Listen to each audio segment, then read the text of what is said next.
నిన్న కేంద్ర జల సంఘానికి సంబంధించినటువంటి సలహాదారు వెదిరి శ్రీరామ్ ఒక ప్రెస్ మీట్ పెట్టి వివరించి మేడిగడ్డకు సంబంధించినటువంటి అంశంలో పిల్లర్ల రిపేర్ చేయడం కూడా కష్టమైనటువంటి విషయం చెప్పారు.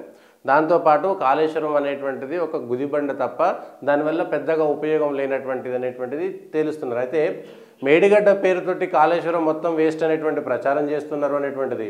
మాపై పగ తీర్చుకోండి, రైతులకు నీళ్ళు ఇవ్వండి, కాళేశ్వరం వందాంకాలు మేడిగడ్డ ఒకటి చిన్న సమస్యను పెద్దదిగా చూపుతున్నారు.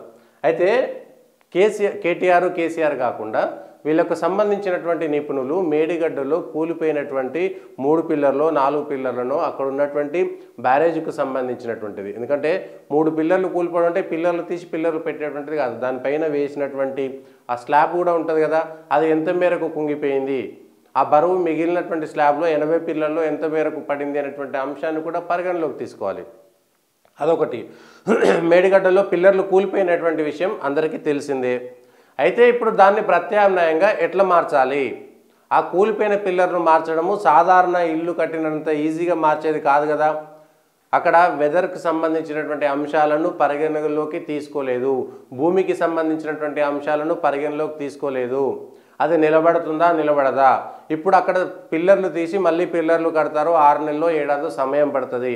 అప్పటిదాకా దానికి సంబంధించినటువంటి వరదను ఏం చేయాలి, ఎట్లా కట్టాలి అంటే ఇంకో 6 నెలల్లో 7 దాకా దానికి సంబంధించిన మేడిగడ్డ అనేటువంటిదే ముఖ్యమైనటువంటిది. మేడిగడ్డకు సంబంధించినటువంటి నీళ్ళు వస్తేనే వాటిని సుందిళ్ళకో అన్నారంకో వాటికి సంబంధించినటువంటిది ఎత్తిపోయడానికి ఉపయోగపడుతుంది.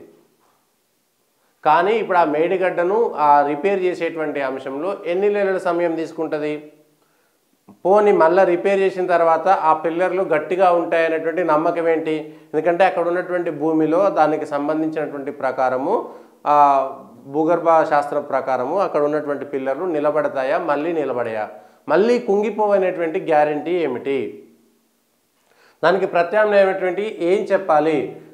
రాజకీయమైనటువంటి ఆరోపణలు కాంగ్రెస్ చేస్తుంది, బీజేపీ చేస్తుంది, టీఆర్ఎస్ చేస్తుంది. కాళేశ్వరం అనేటువంటి ప్రాజెక్టు ఇప్పుడు తెలంగాణ రాష్ట్ర ప్రజల మెడలో పెద్ద గుదిబండ అనేటువంటిది ప్రజలందరికీ అర్థమవుతుంది. అయితే ఆ కాళేశ్వరం నీళ్ళ వల్లనే కొండపోచమ్మ సాగర్కి వచ్చినాయి. కొండపోచమ్మ సాగర్ మీద కూడా నిన్న అనుమానాలు వ్యక్తమైనాయి. అక్కడ ఉన్నటువంటి నీళ్లు కూడా నిలబడేటువంటి పరిస్థితులు లేవు అనేటువంటిది ఇంకొక చర్చ మొదలైంది. అయితే ఈ కాళేశ్వరానికి సంబంధించి ఎందుకంటే పూర్తిగా కేసీఆర్కు సంబంధించినటువంటి మెదడు రక్తము రంగరించి కట్టినా అని కేసీఆర్ గారే చెప్పారు ఈ విషయాన్ని. సో కేసీఆర్ గారే ఈ విషయాన్ని ఒప్పుకుంటారా? అప్పుడు ఉన్నటువంటి పనిచేసినటువంటి ఈఎన్సీలు కానీ ఇంజనీర్లు కానీ డిజైనర్లు కానీ ఇది మేము చేసింది కాదు, అప్పుడు ప్రభుత్వ పెద్ద కేసీఆర్ ముఖ్యమంత్రిగా ఉన్నారు కాబట్టి ఆయన చెప్పినట్టు చేయడం మా బాధ్యత కాబట్టి మేము చెప్పినామని ఎవరైనా రుజువు చేయగలుగుతారా? దీనికి సంబంధించి కేంద్రానికి సంబంధించినటువంటి నాయకులు వచ్చిన తర్వాత ఈ ఎన్డీఎస్ఏకి సంబంధించి కేంద్రానికంటే జాతీయ ప్రభుత్వంలో ఉన్నటువంటి వాళ్ళు వస్తే ఏం చేస్తారు? కేంద్ర నిపుణులు ఇచ్చే నివేదికల ఆధారంగా ఆయన అవినీతిని ప్రజల ముందు బట్టబయలు చేయాలని రేవంత్ యోచిస్తున్నట్టుగా తెలుపుతున్నారు. రేవంత్ యోచిస్తున్నారా లేకపోతే కాంగ్రెస్ సర్కార్ చేస్తుందా, ఏం చేస్తున్నారు అనేటువంటి విషయం పక్కన పెడితే దీనికి సంబంధించినటువంటి దాంట్లో కేసీఆర్ను ఖచ్చితంగా ఈయన కేసీఆర్ చేయడం వల్లనే ఈ డిజైన్ మార్పు చేయాల్సి వచ్చింది, ఇక్కడ ఈ ప్రాజెక్టు కట్టడానికి సస్టైనబుల్ కాదనేటువంటి విషయాన్ని మేము ముందే చెప్పినా కూడా కేసీఆర్ ఒప్పుకోలేదు అనేటువంటి అంశాలు కూడా దీనికి సంబంధించి చెప్తున్నారు. నాకు రాజకీయాలు ప్రధానం కాదు, లక్షల కోట్లు వృధా చేసి నిర్మించిన ప్రాజెక్టులు అక్రమాలు నిగ్గుతేల్చి బాధ్యులు ఎవరో తేల్చడం ముఖ్యం. మీరే నిపుణులను నియమించి సాధ్యమైనంత త్వరగా అక్రమాలకు కారకులైన వారికి శిక్షించాలని, ప్రాజెక్టులను వేగంగా నిర్మించాలనేది నా లక్ష్యం అని అధికారులతో రేవంత్ అన్నట్టు తెలిపారు. ఇప్పుడు ఈ ప్రత్యామ్నాయం ఏంటి? ఈ 1,00,000 కోట్ల వృధానేనా? కేసీఆర్ను అరెస్ట్ చేస్తారా, కేసీఆర్ను జైలు వేస్తారా? ఇవన్నీ ఒక అంశము. ఈ కాళేశ్వరం ప్రాజెక్టు మీద 1,00,000 కోట్లు 1,25,000 కోట్లు పెట్టినటువంటి పెట్టుబడి ప్రజలకు సంబంధించినటువంటి సొమ్మును ఎట్లా నీటిపాలు చేస్తారు, ఎట్లా కాళేశ్వరంలో కలిపేస్తారు అనేటువంటి అంశం పైన ఒక స్పష్టత రావాలి. ప్రత్యామ్నాయంగా దాన్ని వాడుకోవడం ఎట్లా? ఎందుకంటే ఇది రాజకీయంగా కూడా ముడిపడి ఉన్నది. ఒకవేళ రిపేర్ చేసి మళ్ళీ వాడితే అదిగో కేసీఆర్ చెప్పిందే కరెక్ట్ అయింది, ఇది రిపేర్ చేసితే అది బాగుపడ్డది కాబట్టి రాజకీయంగా ఇప్పుడు కాంగ్రెస్ పార్టీకి ఎట్లా? అదొక అంశము. రిపేర్ అవుతుంది అనుకుంటే కేసీఆర్ చేసిందే కరెక్టు, ప్రాజెక్టు కట్టిరు అనేటువంటిది చెప్పాలి. ఒకవేళ రిపేర్ చేయకపోతే అప్పుడు కేసీఆర్ తప్పు అనేటువంటిది వస్తుంది. ఒకటి శాస్త్రీయంగా ఆ ప్రాజెక్టును నిలబెట్టగలుగుతారా లేదా అనేటువంటి విషయం చెప్పాలి.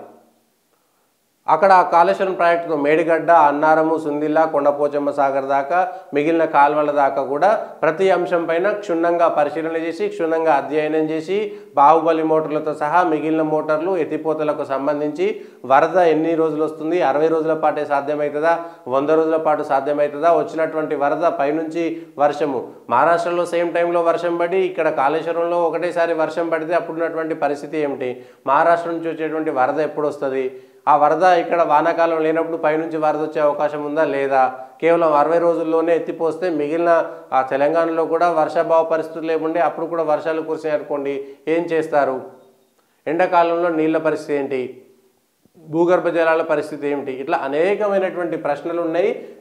కాళేశ్వరానికి సంబంధించినటువంటి ఒక్క మేడిగడ్డ బ్యారేజీకి సంబంధించినటువంటిదే కాదు, మిగిలిన అంశాలను ఎందుకు పక్కన పెడుతున్నారు. మేడిగడ్డ ప్రాజెక్టు 10,000, 14,000, 20,000 కోట్ల వరకే దానికి సంబంధించింది. 5,000 కోట్ల నుంచి మొదలైంది, 14,000-20,000 కోట్ల దాకా పోయింది అనేటువంటిది ఒక చర్చ. మేడిగడ్డలో ఒక 3 పిల్లర్లు 4 పిల్లర్లకు సంబంధించింది వస్తే ఒక 1,000 కోట్లు 2,000 కోట్లతోటి మళ్ళీ పిల్లర్లు కట్టేసుకోవచ్చు అనేటువంటిది ఒక ప్రచారం జరుగుతుంది.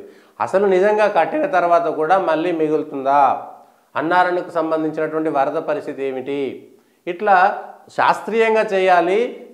ఇక్కడ తెలంగాణకు సంబంధించి ఆంధ్రకు సంబంధించినటువంటి నిపుణులు కాకుండా కొండ ప్రాంతాల్లో ఉండేటువంటి వాళ్ళు, ఒరిస్సాలో ఉండేటువంటి నిపుణులు, వివిధ రాష్ట్రాలకు సంబంధించి అదేవిధంగా కేంద్ర జలవనరుల సంఘంకు సంబంధించినటువంటి నిపుణులు అంతా కలిపి ఒక బృందంగా ఏర్పాటు చేస్తే మాత్రమే ఉంటుంది. లేకపోతే ఈ 1,00,000 కోట్లను ఎట్లా కాపాడుకోవాలి, 1,25,000 కోట్ల నిధులను ఎట్లా కాపాడుకోవాలి, కాళేశ్వరం పని అయిపోయింది కట్టేసిందని చెప్పేసి ఇప్పుడు ఊర్లలో అనేక చోట్ల ప్రభుత్వానికి సంబంధించినటువంటి బంగళాలు సగం పనులు అయిపోయి లేకపోతే పని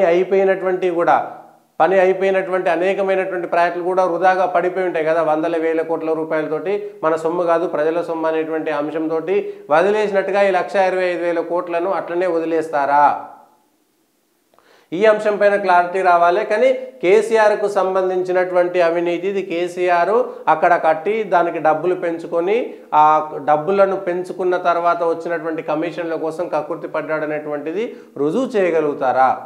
రేవంత్ రెడ్డి సర్కార్ కానీ కేంద్రంలో ఉన్నటువంటి సర్కార్ కానీ ఒక పేపర్ మీద ఇది పెట్టి ఇది చేయగలుగుతారా. దీనికి సంబంధించినటువంటి అంశం కూడా క్లియర్గా ఉండాలి, దీనికి సంబంధించినటువంటి అంశంలో కూడా ఉండాలి. బ్యారేజ్ డిజైన్లు, క్వాలిటీ కంట్రోల్ నివేదికలు, థర్డ్ పార్టీ పర్యవేక్షణ నివేదికలు, వర్షాకాలానికి ముందు తర్వాత జరిగిన క్రాస్ సెక్షన్లు, కాంట్రాక్ట్ ఒప్పందంలో సంబంధిత క్లాజులు, ప్రతి బ్లాక్కు సంబంధించిన పూర్తయిన నివేదికలు ఇవన్నీ పూర్తిగా సమర్పించకపోవడమో సరిగా సమర్పించకపోవడమో జరిగిందని అధికారులు సీఎంకు తెలిపారు. ఈ ఎందుకు పూర్తయిందని ఇచ్చిర్రు, ఎందుకు పూర్తి కాలేదని ఇచ్చిర్రు, ఎందుకంటే సహజంగా ఏదైనా ప్రయారిటీ చేస్తే ఏ ప్రభుత్వం అయినా ఇది మా ప్రభుత్వంలో చేసినాం, ప్రజలకు ఇంత గొప్ప మేలు చేసినాం అనేటువంటి విషయాన్ని చెప్పుకోవడం కోసం కొంచెం తొందరపడడం సహజమైనటువంటి అంశమే. కానీ ఇట్లాంటి అంశంలో ఎందుకు ఇంత తొందరపడ్డారు అనేటువంటి విషయాన్ని మాత్రం చాలా క్లియర్గా చెప్పాలి. కాళేశ్వరం అప్పులు తండ్రి కొడుకులే కట్టాలి. అసలు ఈ 1,00,000 కోట్లకు సంబంధించినటువంటి నిధులను తిరిగి ఎట్లా రాబట్టుకోగలుగుతారు, డబ్బులు అక్కడ పెట్టినవి మళ్ళీ రావు, ఆ పైసలను ఏం చేయాలి, ఎట్లా వినియోగించుకోవాలి, 1,25,000 కోట్ల రూపాయలను అంత సింపుల్గా నీళ్ళలో ఎట్లా వదిలేస్తారు అనేటువంటి అంశంపైనే ఇప్పుడు చర్చలు జరగాలి. దీనికి సంబంధించినటువంటి అంశంలో కాళేశ్వరం అప్పులు తండ్రి కొడుకులే కట్టాలి, నీళ్ళ కోసం కాదు పైసల కోసమే ప్రాజెక్టులు, ఆ రుణాలను కేటీఆర్ నుంచి రికవరీ చేయాలి, డ్యామేజ్లు చూసైనా బీఆర్ఎస్ క్షమాపణ చెప్పాలి. కేంద్రం పాపం కూడా ఉంది, 1,00,000 కోట్ల రుణాలు ఇచ్చారు, ఇవ్వకపోతేనేమో కేంద్రం ఇవ్వలేదంటారు, ఇస్తేనేమో రుణాలు ఇచ్చిరంటారు. ఇప్పుడు ఇదే రుణం ఇప్పుడున్నటువంటి కాంగ్రెస్ ప్రభుత్వం కూడా రుణం తెచ్చుకుంది కదా కేంద్రం నుంచి. ప్రాజెక్టుకు సంబంధించినటువంటి డిపిఆర్లకు సంబంధించి ఏదైనా ఒక ప్రభుత్వము రాష్ట్ర ప్రభుత్వము పని చేస్తే ఆ రాష్ట్రానికి మేలు చేస్తుందని భావిస్తారు. కానీ ఎన్నిసార్లు ఏదన్నా చిన్నపిల్లల వెనుక ఉండి ప్రతిదీ చేయించడానికి, దీనికి సంబంధించినటువంటి అంశం పైన కూడా క్లారిటీ లేదు అనేటువంటిది ఒక అంశం.